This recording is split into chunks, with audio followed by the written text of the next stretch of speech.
Hello and welcome to the What If We Think Differently podcast. My name is Nonsegele Lonzula and I am joined by the Executive Director of CVO Institute, Dr. Tendai Murisa. Tendai, hi. Hi. How are you? Good, thanks. A bit nervous, but good. Nervous? I'd like you to be nervous. Well, Why? I don't know what you're talking about today, so I'm a bit nervous. Oh, okay. It's a game of tricks. Okay. No, but today we are talking about philanthropy. Philanthropy and communities is one of the centers under CVO Institute. And today we are focusing on our digital fundraising platform, in particular, AfricaGiving. I want to highlight that we have another one called the We Are One Fund. That one focuses on gender-based violence, specifically to Zimbabwe. But AfricaGiving is a pan-African fundraising platform. I won't go into detail. I'll let Tendai take that on. Tendai, tell us about AfricaGiving. Okay, maybe start off with a joke. I heard as if you said fundraising, so I was like, wow, it's a Friday, so fundraising. But anyways, AfricaGiving, I think AfricaGiving, given that we are discussing this within the framework of what if, I think comes from that, those questioning things that we do.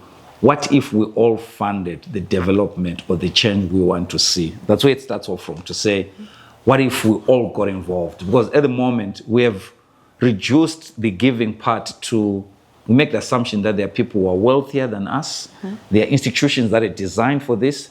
There are countries that are richer than us that should give. Mm-hmm. So we've said to ourselves, we will do the work, somebody else should fund it.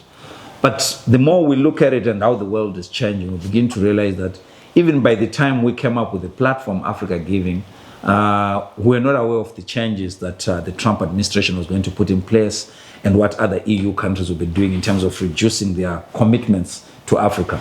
So I think it's an idea whose time has come, literally. But also, it speaks to urgency.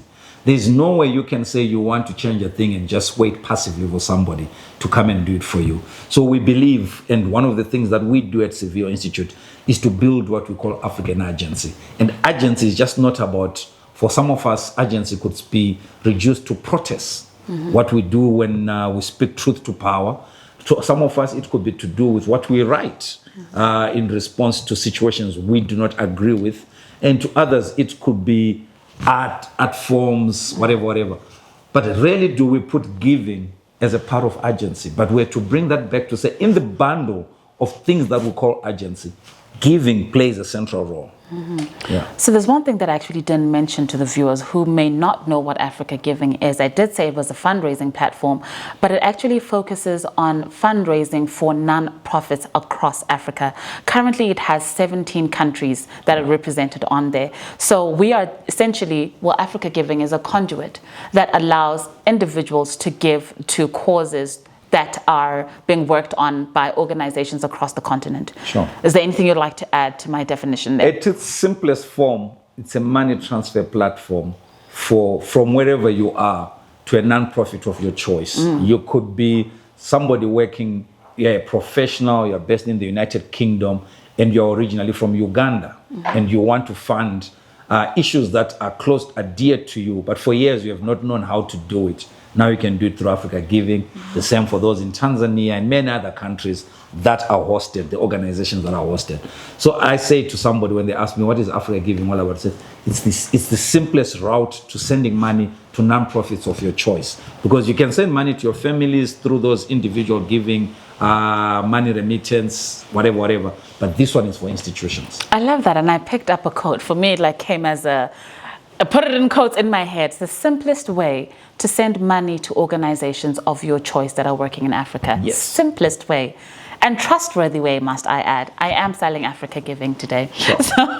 So when you came up with the idea for AfricaGiving, what did you have in mind? So it was, I remember the moment, and I think that's why I kept on making reference to Uganda. I was at an African Philanthropy Network annual summit in 2023 or 2022 thereabouts, and I was keen to participate in sessions where others don't. So I'd look for sessions with very few people just to make up the numbers. So I was in this meeting where there were 3 non-Africans that were talking about the role of technology in giving in Africa. That did not sit well with me. Here we are in Africa, but all other colleagues were speaking are not from Africa, but they are speaking with such experience and knowledge around tech. And the tech was around databases, etc., etc. But when I sat there and I listened, there was only one individual giving platform represented. It's based in Kenya. And again, it did not sit well with me to say, if Kenya does this, it's for the benefit of Kenyans. How about the rest of Africa? That was number one. Then number two, alongside that, was when you come up with an idea, it's normally a connection of dots. Then friends of ours who are based in Dakar, Senegal, Epic Africa, led by Rose Maruru, had just done a study and they had shown that many non-profits that they'd sort of interviewed, he had mentioned that individual giving is beginning to rise in prominence. But still, the challenge was, how do we do it? So that's number two. Then number three, there are many studies that have shown the growth of what you may call the African middle class. The middle class of Africans that is based within the continent and also within the diaspora.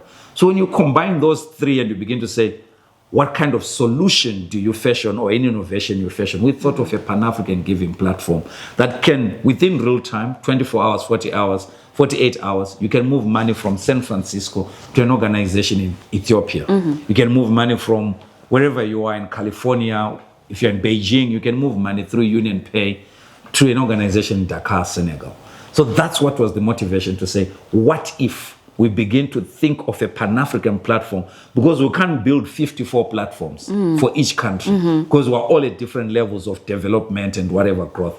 So the fact that we could integrate this tech and make sure that it's possible, for me, that's again something that has not been told about the African story, because we've heard something about Africans being the biggest users of mobile money platforms, M-Pesa, here in Zimbabwe, EcoCash, and many others. So when you look at that and you begin to say, what is the missing opportunity for the non-profit sector? And remember, many studies have shown that non-profits, when it comes to tech innovation, they are laggards. They are always the last ones to innovate. So yes, we're coming to the party a bit later than many others. Many corporates, etc., use money platforms, money transfer platforms, etc., etc. But for us, this is a platform that we are hoping that can begin to contribute towards change. And we can feel it because the pressure we have in terms of moving it, that tells you that you are at the frontier of change and you are pushing an idea that is not yet common. So you are most likely to face barriers, which is what we're dealing with, because it's an unusual idea. For many of us, a donor should be looking of a certain skin color, coming from a certain country. It cannot be an African who's funding. So we're trying to disrupt all those sort of myths around giving, etc. So there's a lot of work around making sure that we embrace the idea of non-traditional funding to non-profits and using individual giving as an entry point. Thank you for explaining that so well. As you were talking about the meeting in Uganda, I started thinking about the journey that you went through from the moment of coming up with the idea and then executing it. How long did that take you? I would say 12 months. 12 months. 12 months, because you start off with it's actually the naming first, then explain to everyone in the room within Civio and even organizations that I thought could be part of the ecosystem, nodding heads, but we're not getting it. 3-4 iterations, drawing it, putting together, trying to get a good tech partner who can actually deliver on the thing, etc., etc. So yeah, it takes time for an idea like this to materialize. And even up to now, I don't think we've hit the numbers that we anticipated. But for me, that's not the issue. For me, it's to say, are we amplifying the need for ownership of Africa's problems amongst Africans, so that we can also be the drivers of the change, not just by implementing, but also by giving towards those causes.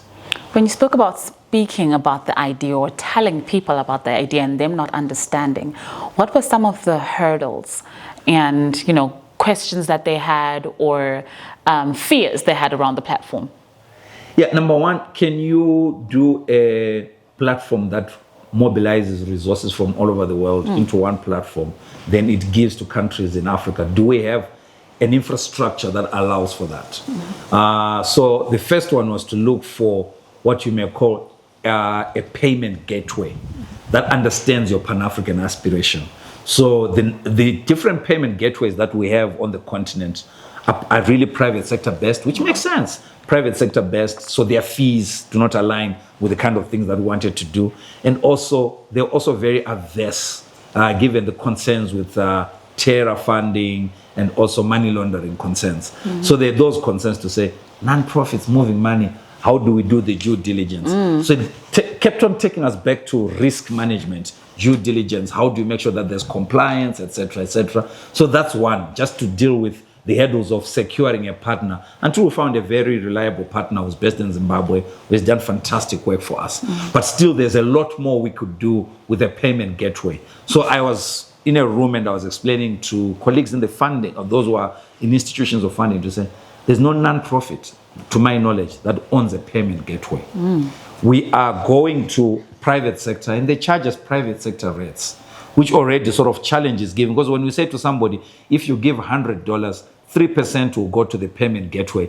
It looks as if it's money coming to AfricaGiving. It doesn't even come to us. Stays with the payment gateway. So that's something that we don't own, we lease. We lease a payment gateway. That's the back-end partner that helps us to process the payments and to process the disbursements. That's one. Just putting that ecosystem on that side. Then also trying to get organizations to list. To try to invite organizations to say, we have this great idea, we think it could help towards your sustainability, etc.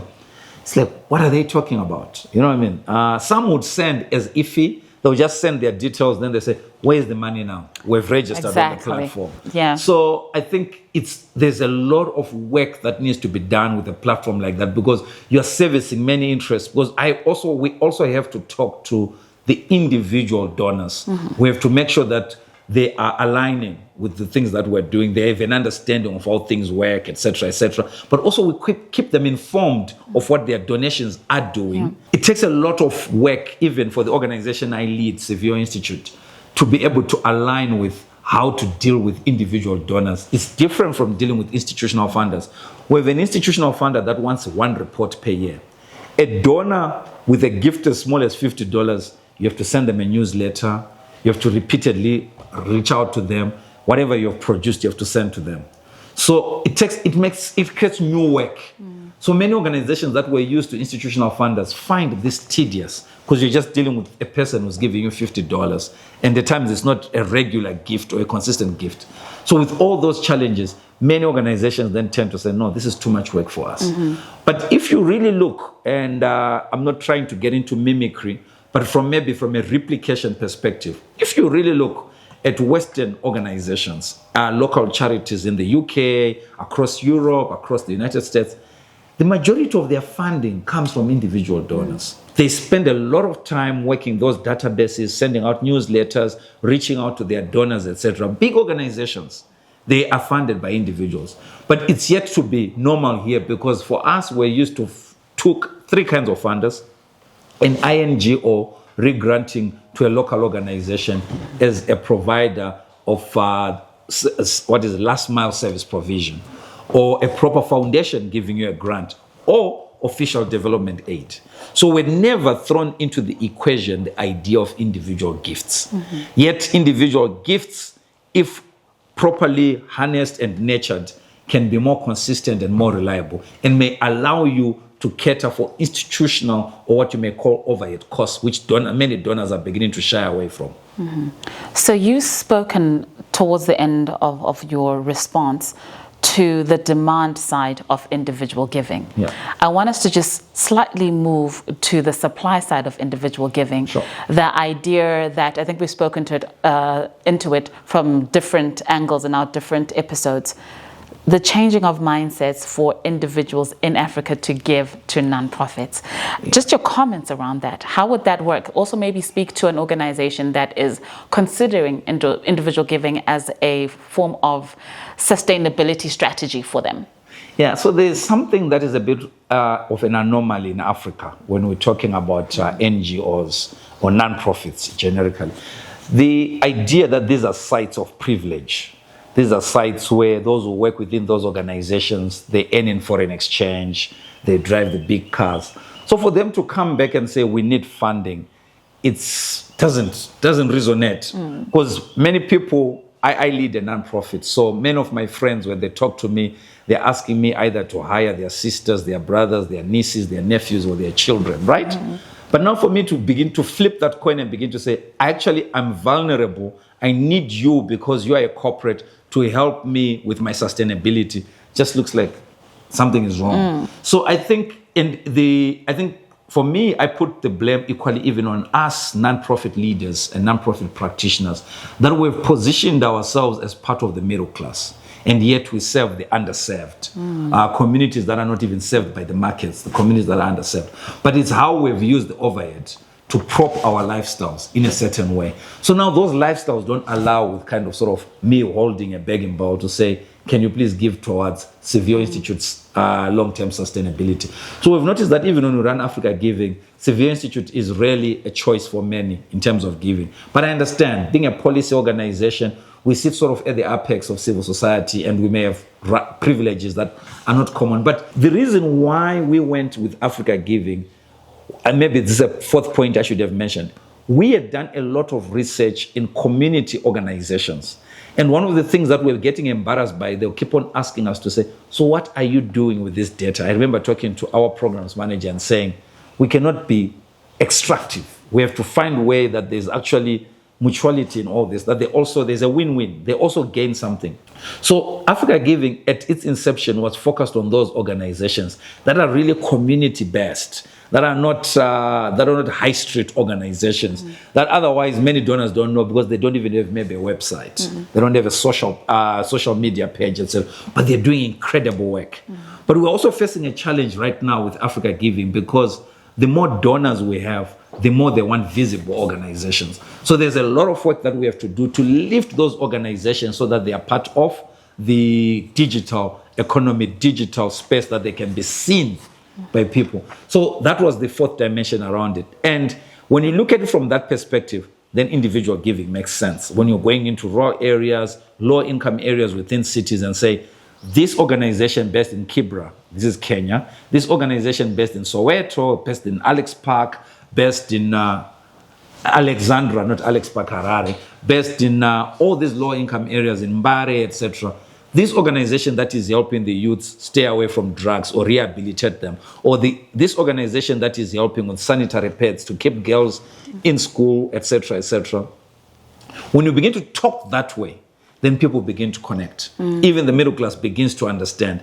We saw this when we began to support organizations that do these kinds of interventions around saying, the stats are showing us that a number of girls are missing out on school days every month because it's the menstruation cycle.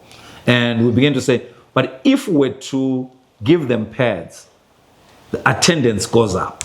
So when we begin to talk that way, then we begin to say, there's an organization that is helping feed children. And when we do that, even their grades improve. People connect. So I think it's which organizations are we talking to? And from previous studies we've done, Africans give in an ephemeral way. They are not consistent givers, but when they give huge. But they need a cause. They are cause-based. They're not just going to be interested in saying, oh, we need to keep a certain organization called Severe Institute with its lights on. But if you say, no, there's a certain community that has been hit by a flood, people go in and they do stuff, then afterwards they disappear. So that's what we have learned, and that's what we are sort of grappling with in terms of how do we make that as a program. So even the new iteration to the platform is more cause-focused than organizations-focused. Right, the cause-focused approach really is what works. So people want to know the end user of their money, essentially. Exactly. Any parting shots as we kind of just bring this to a close? Yeah, so I think we've spoken about all these practical things, but I think there's a bigger political agenda or ideological agenda where we've said the challenges of Africa's underdevelopment has been the modernization theory, where we've been told we need to catch up with the rest of the world. That's what we've been doing. And the funds that have been coming into Africa have been to help us catch up. So we never had space to pursue alternatives, this thing that I call what if.